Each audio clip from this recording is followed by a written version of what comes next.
Hello everyone की खबर आपनालोकर आशा करूँ सकलो भाले आछे मोर चेनेलলৈ आपनालोকক पुनर्बार स्वागतम जनाइছো। तेरी मेरी गल्लाएं होगी मशहूर, करना कभी तू मुझे नजरों से दूर। किथे चलिए तू, किथे चलिए तू, किथे चल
कमलाबारी दरिया दलং चाওক सुंदर परिवेश।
একেবাৰে শেষত আমি শিৱ মন্দিৰত এটি সেৱা ললোঁ।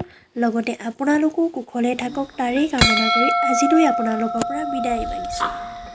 ভিডিঅ'টো চাই যদি ভাল লাগিলে নিশ্চয় এটা লাইক কৰিব আৰু চেনেলটো ছাবস্ক্ৰাইব কৰিবলৈ নাপাহৰিব।